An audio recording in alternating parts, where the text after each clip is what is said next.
one of those aha moments. Yeah.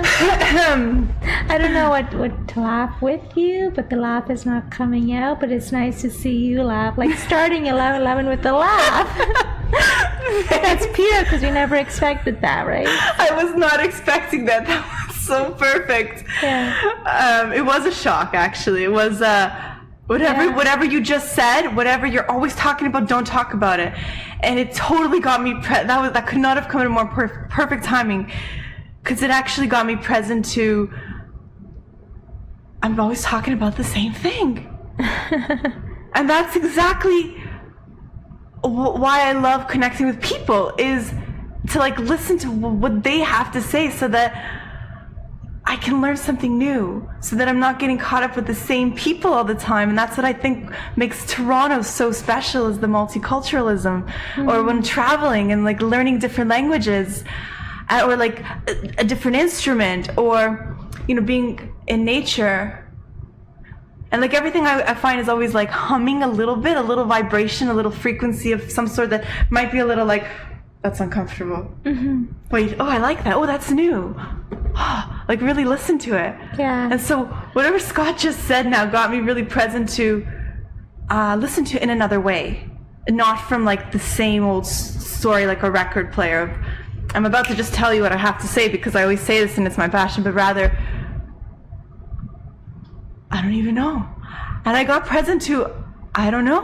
And I like that. I like being in the not knowing. Just coming and not knowing what the conversation will be. It could be so much about, oh, what a beautiful weather day, like two friends meeting up, talking, and just pretending the cameras are not even here. Yeah. So we're not even facing the cameras. We're not even thinking about who's tuning in or not tuning in. It could be completely boring to them, or it could be interesting to some of those, but that's okay, because all that really matters is you and me. I like to say two hearts and souls connecting. Right? And it could be in an awkward way at first, but once we get the conversation started, it's like, wow, we have a lot to talk about, right? Yeah. That doesn't have to do anything about what we do or what we normally would talk about. That's so ingrained in us. Yeah. Right? I think that's what I really like about this specifically, is not coming with an agenda, not coming with like an intention. Like the normal intention of, I'm coming with an intention because I have 2 hours and I have to like sell something or look good to make myself like shine or get you through to know something that I have to say. It's like I actually have the opportunity to really listen in to a whole new channel, basically. Kind of like, I like to think of life as there's no hierarchy. It's not like you're here, I'm here, or vice versa. It's I'm here, you're here, and it's a mutual conversation. Yeah, it's a neutral line in the middle.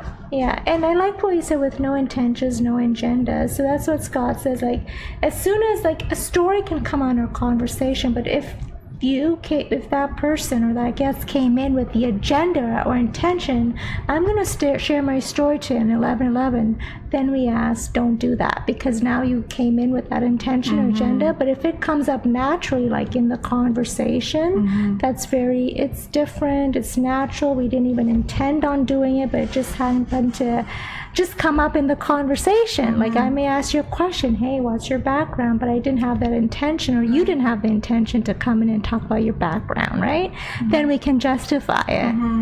My only thing with that then is the analytical mind comes in, like, how can we both benefit from this conversation by you knowing my background, or you asking just a random question? I find now, because time is going by so quickly, that I really like to make sure as best as possible that time is still relevant to how we can help each other in this world, rather than just being like, oh, the weather's so nice. How was your day?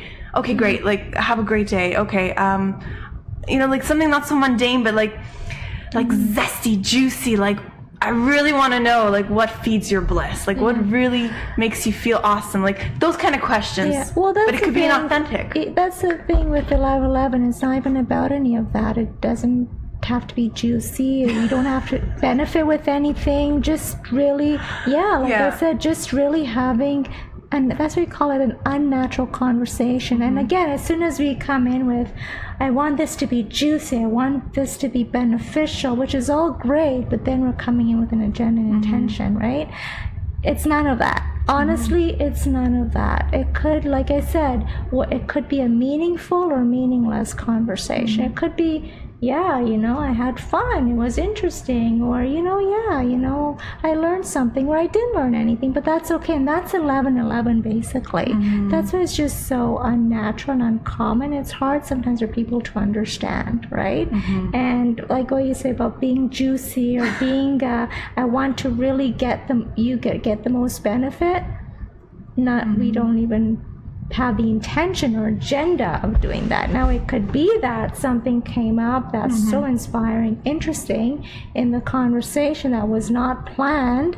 That could come up, yes, but we don't come in with that, or we don't come in with that intention or that agenda. We just let it roll as it rolls. And it could be starting up with, if first question comes to mind, or it doesn't have to be a question, it could just be, And if I don't know what to start with or what to say, or you don't know, it's okay to say, because we're just being real here. Yeah. It's okay. I've said it. You know what? I don't know. We're just. And since your headset isn't working, I've been trying to tell you this. It's interesting you're talking about time, and we don't have so much time. That's a scarcity conversation. So why don't we talk about time? Okay. Or maybe not. And her headset's not working. Yeah, so I guess. Will that totally be on the live right now? Him doing that? Yeah.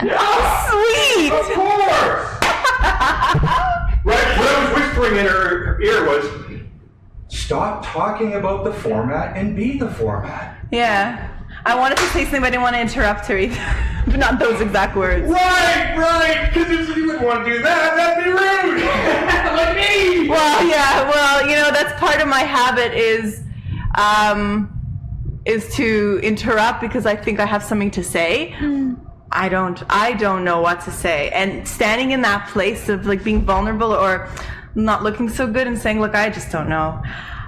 That's uncomfortable, but I think that's something that I actually want to do more of, and being present to this right now, being here in this place of unknowing, unnatural, really raw and uncensored is the perfect place for me, especially since we are live. Yeah. And that's what I love about going live, is the vulnerability and whatever happens, happens, and not caring and not looking good. That's something I really want to get present to more of, or practicing, now that I'm actually aware and present of it. I actually want to practice it more. And with you, who I've never met before, have only communicated online with, but I've seen what you've been up to. Yeah, we spoke once over the phone. It was weeks ago. Yes.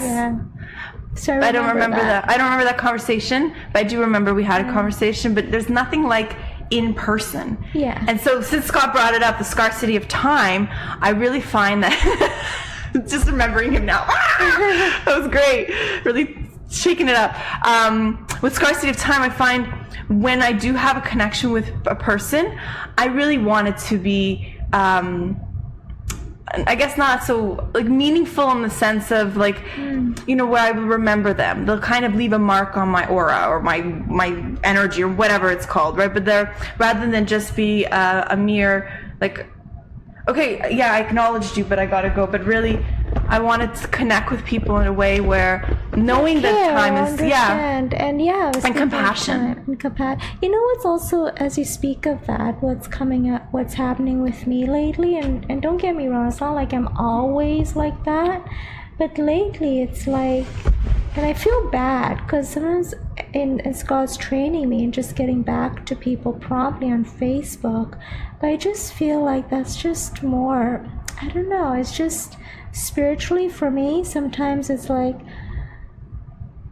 I don't know, just more work, or it's just not a connection for me. But when that person's here, and I'm talking to them, it's like I'd want to just connect and talk to them because it's face to face.